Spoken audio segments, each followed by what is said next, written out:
โอ้ย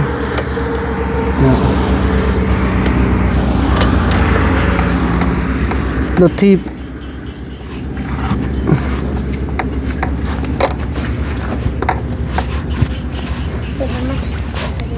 ไปขึ้นทำเลยก่อนอ๋อขึ้นรถก่อนให้เขาจับให้ไปนั่งเลยไปบัดนี้พี่น้องพี่น้องโอ้ทางก็โคตรยากพี่น้องเลยโอ้นะโอ้ย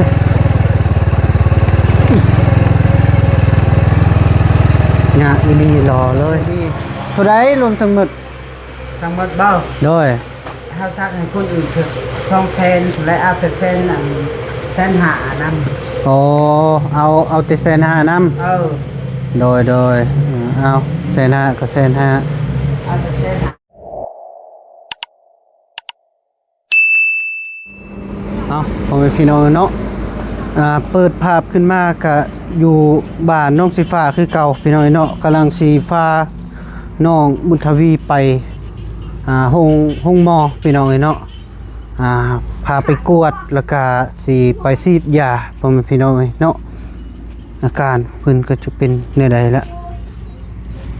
ในใดห่ำอยู่ไสเป็นในใดหากอีเลยพี่น้องจะฮู้บอกคลินิกนะอ้าวใช่ว่าแม่เจ้าว่าฮู้บ่แม่นคลินิกกันนะสุขศาลาลายเทิงอยู่เทิงก็ไปเลยสิพาเจ้าไปกวดเบิ่งแล้วก็ซักยาเลยจุ๊บเข็มหนึ่งจังนั้นไปจุบอยู่จุ๊บเข็มหนึ่งจุบเข็มหนึ่งเลยแล้วก็เศร้าเลยไปทำไปเทวดาลงโทษเทวดาลงโทษน้องสีฟ้าป่ะเอาเงินเอาไปนำเจ้าสิไปนำบอสเราจะไปทำแล้วไม่เขาบอกให้เราพิมพ์ไปเตรียมเครื่องไปแบบนี้บ่ฮะ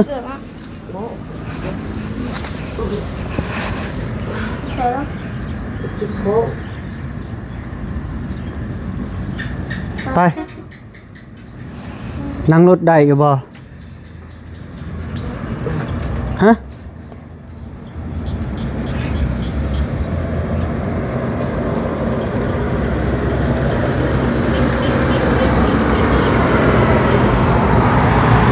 บ่ใกล้ปานใดติไฟฟ้าเอ้ยเอากระเป๋าอายนี่เข้าไปไว้ในเอากระเป๋าเครื่องแม่บอกเอาพิมพ์เฟซเราเฟซไผเฟซตัวสักอย่างบุตรีนะแม่เขาบอกแล้วอายสิส่งให้ตรงนั้นไหมอายสิขอเพจลาวแล้วกัน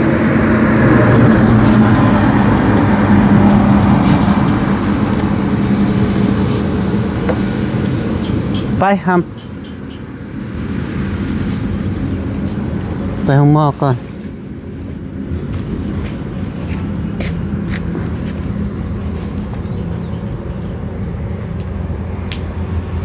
ยังเจ็บเสียบอยู่ตีเนาะไปบัดนี้ไปพี่น้องเนาะมีแต่พบไปเจออยู่ห้องหมอเด้อพี่น้องเด้อสิพาน้องบุญทวีไปพุ่นแหละไปกวดแล้วก็ฉีดยาพร้อมพ่อแม่พี่น้องเนาะอาการก็มีแต่รอพังเบิ่งแล้วเป็นจังใดเนาะก็ตามหมอเพิ่นว่าในใดก็จึงว่ากันพ่อแม่พี่น้องเนาะไปไปเบิ่งเอี่ยวรถก่อนเบิ่งขึ้นออกก่อนโอ้ย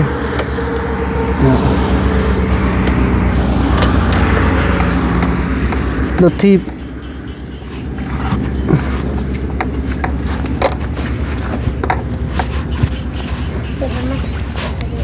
ไปขึ้นห้ เลิกก่อน ำอ๋อนี่ ฮะไป ขึ้นรถก่อน ไปนี่ให้เขาจับให้ เนี่ย ไปนั่งเลย อ่ะ เออ ไปบัดนี้พี่น้องเอ้ยเนาะ จำเลยค่ะ โอเคมา เดินนั่งเดินก่อน โอ้โหโอ้สภาพทางครับพี่น้องเอ้ยไปบัดนี้ไปเจอไปพอกันอยู่พุ่นละพี่น้องเอ้ย อย่า ไป ตะกดเด้อ โอ้ทางก็โคตรยากพี่น้องเอ้ยโอ้นะโอ้ย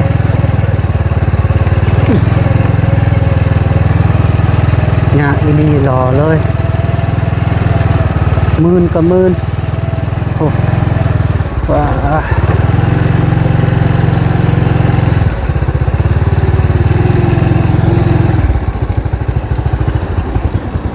ไปพี่น้องเอ้ยหอดสุขศาลาแล้วโอ้ยทางเข้าสุขศาลาก็ได้โคตรแล้วพี่น้องลงใครได้บอกประตูไปทำเลยโอ้โถพ่อแม่พี่น้องเอ้ย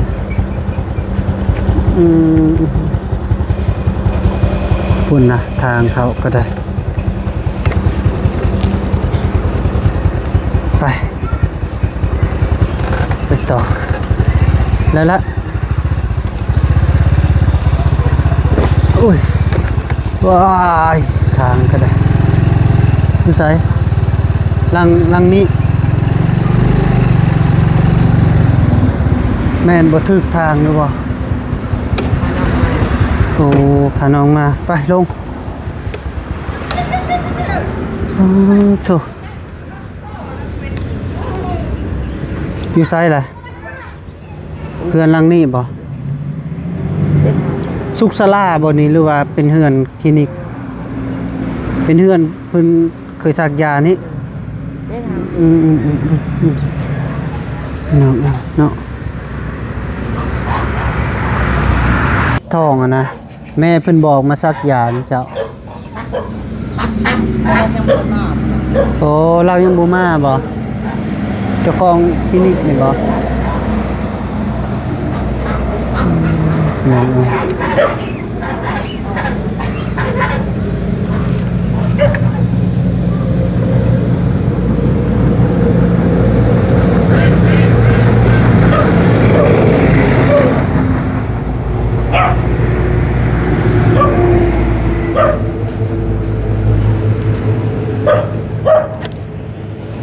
จักเพิ่นอยู่หรือบ่อยู่บัดนี้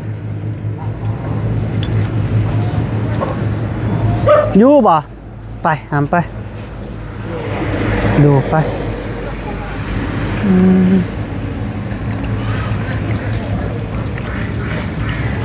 ได้ น้องเพิ่นเจ็บท้องหากอันนะก็เลยพาเพิ่นมาสักยา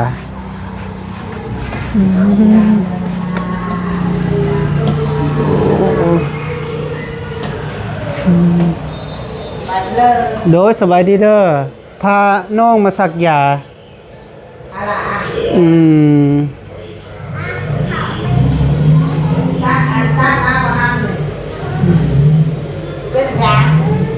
แล้วเจ็บท้องหากบ่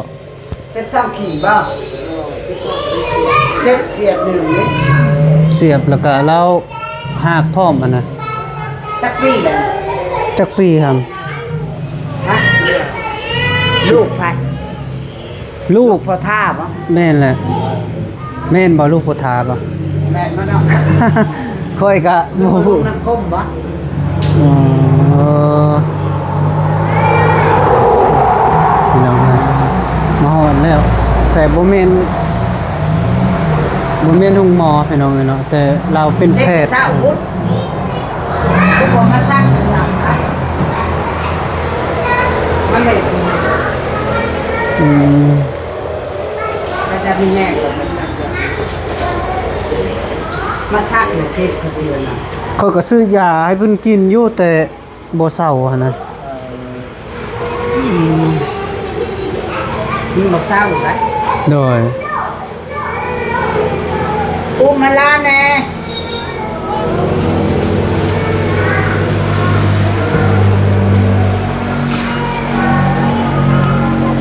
มันเจ็บเสียบบ่เสียบหนึ่งเนาะบ่ได้ยังบ่ได้ทายจะเสือบ่ทำบ่ดีเลยไปกวดห้องหมอเด้อสิครับ อยู่ไซส์ห้องหมอนะ ห้องหมออยู่โรงเรียนนั่นแหละ อ๋อก็เดียวว่าแถวนี้ก็มีห้องหมอ บ่ห้องหมอแท้นี่มันบ่ดีดอก โดยเอาซองเข้มเลยบ่ ตัวนี้มีแห้งตัวนี้ดีเจ็บ โดย ไม่แต่คนละซักดีกว่าหมูนะ โดยอย่าให้มันดีแน่เพราะว่าก็บ่มีภัยอยู่เฮือนเพิ่นก็ได้ มีอยู่กับน้อง2คนหนึงโอ้มีนวดพร้อมบัดนี้เนาะเรียบร้อยบาดนี้พี่น้องเอ้ยซองเข็มแล้วเพิ่นสักถือว่าสักเรียบร้อยแล้วก็บ่ได้ฮู้ได้ค่อยมาตอนเช้าก็เพิ่นก็บ่ได้ว่าหยังนะหาก็เป็นบางใดแล้วก็น้อง แต่เช้าก็ว่า พอดีน้อง11 12โมง เขาก็อยู่ตอน อืม ไปสักยาเลยเนาะ บ่เป็นหยัง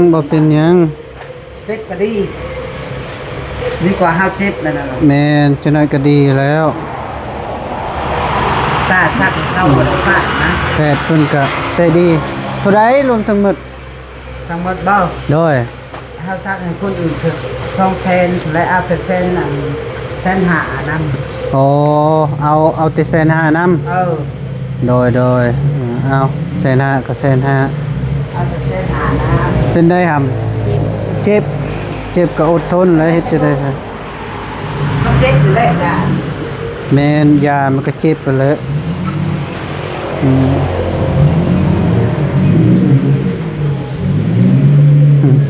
ยังนอนแมบอยู่พี่น้องเอ้ย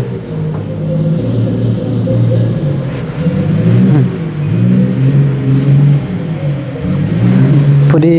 ซองเข็มเพิ่นเอานำ150,000คันคนอื่น200,000พี่น้องเอ้ยเนาะ200,000แต่นี่ว่าพี่น้องกันพี่น้องเอ้ยเพิ่นก็เอานำ150,000พี่น้องเอ้ยแต่ว่าก็เพิ่นก็ดีอยู่พี่น้องเอ้ยเนาะโอ้ยังบ่เศร้าเจ็บก็ประมาณพุ่นแหละ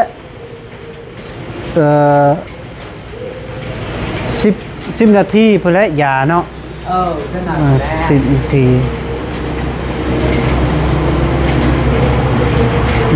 ว่าเนี่ยก็ว่า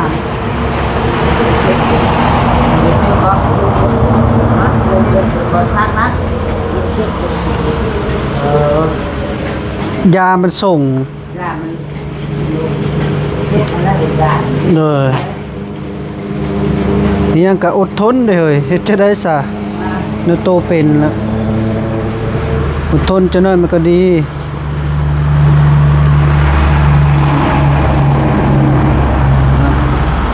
ทานหมอคุณก็บีบให้พี่น้อย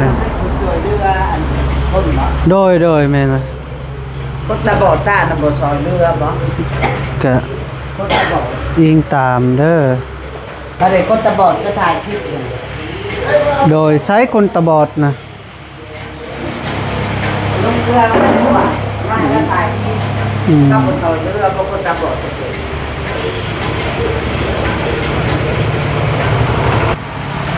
เนาะอืม ลำบากมันซ่อน โดยคนตาบอดแบบใดจะเอานะ ตาบอดไปเกิด เด็กน้อยบ่ เด็กน้อง ผู้ชายบ่ ผู้ชาย โดย แม่เลยล่ะ ฮะ แม่และ โดยแล้วเลยเป็นได้ทำแค่นี้ที่บัดนี้ ยังเจ็บท้องนะแค่นี้บ่เจ็บฮอดขาพู เฮ็ดได้จ้าเลย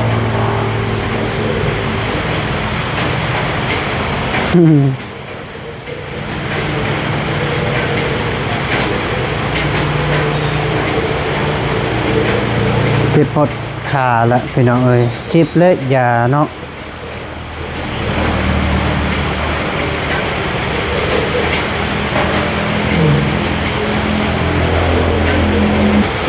เข็มทำอิฐเพิ่นว่าบ่เจ็บเข็มที่2บ่เจ็บ เจ็บเลยจะปวดปวดท้อง อืมมันทรง มีไปหัดสิบบ่ ลองลุกมึงดูได้ปะได้โยกแข็งแรง เจ็บไปแล้วได้มันเจ็บ แม่นยามต้องเก็บ ยาประเทศมันบ่ดี อืมอืม ยาเจ็บบ่ดี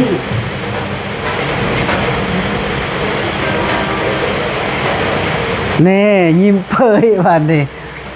ดีละที่วันนี้บ่ได้เสียบทองแล้วเออ เวลามักกะดี โดยเด้ยิ้มเปยแล้วเด้ แต่ยาดูนี่แหละ เออดีใจน้ำทำเลยอืมเอาบานี้ไม่ได้เกี่ยมกลับเลยเฮาบานี้เนาะ ฮะ ไม่ได้เกี่ยมกลับแล้วเด้อบานี้เด้อกลับเมื่อสะกอนเมื่อพี่น้องเอ้ยเนาะอืม เด้ตาบอด ฮะเพิ่นเป็นหยัง เป็นมาแตะเกิด เป็นมาติเกิดคนแบบบ่แข็งแรงนี่นี่เนาะอืมอายุจักปี 7-8 ปี 7-8 ปี8 ปีบ่เพิ่นบ่เห็นหุ่งเบ่ซองบ่ปากก็บ่ได้ อีหยังเอ๋ยาม บุญก็บุญ อืม ก็บ่ได้ ยาละเพิ่นยัง8 ปีเนาะ ก็อยากครับ อืม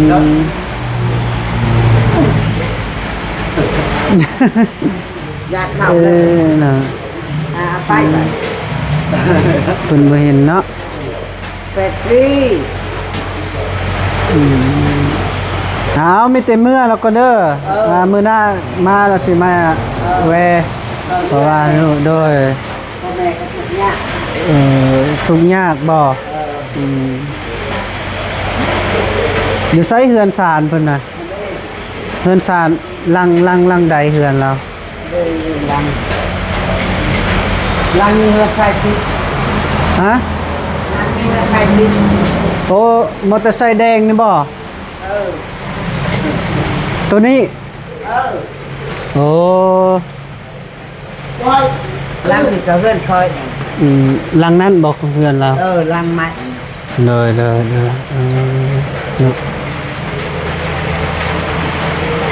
ไปพี่น้องเอ้ยมีแต่เบาแก้วสิพาน้องมุทวีเมื่อบัดนี้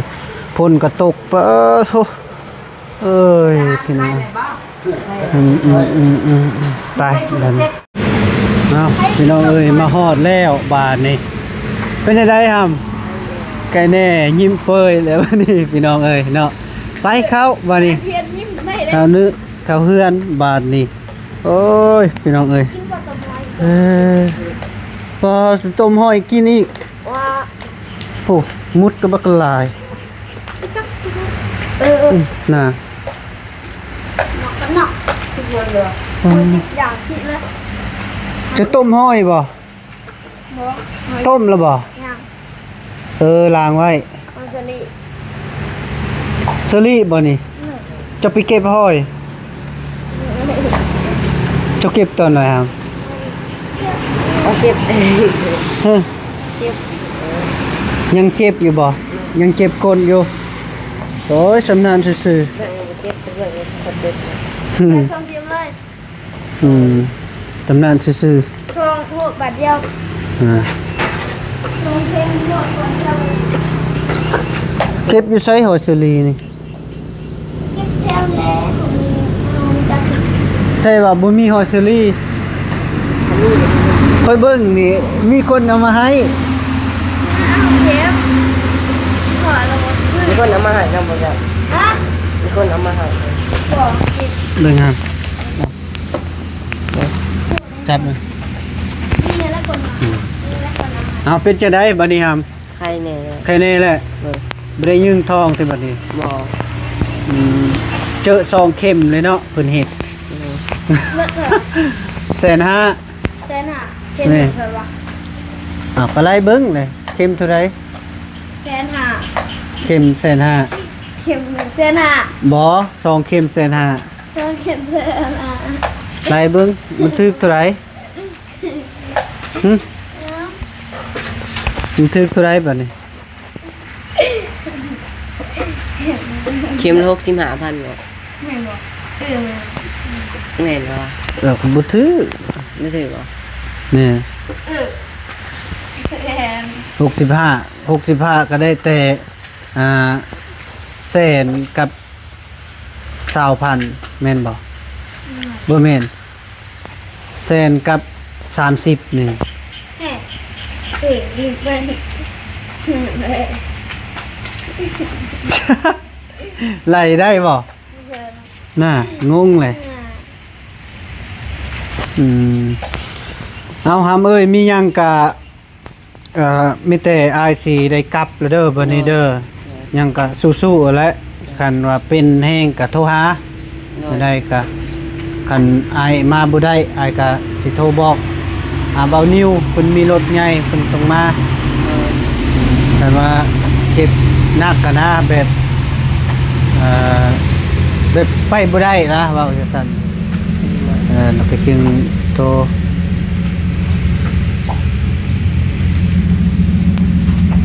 เป็นได้ทำมาดิกินนี่นะย่านบ่ย่านบ่น้องมุทวีเป็นบริย่านเอาแบบนี้แหละซอยเรือเฮ็ดจะได้เนาะเอาทำเด้อสู้ๆเด้อ เด้อ เอาคลิปนี้ สวัส กะ ดีเด้อ โดย ดีเลย โดยทีนี้ก็พี่น้องเนาะก็บ่แก้วสิได้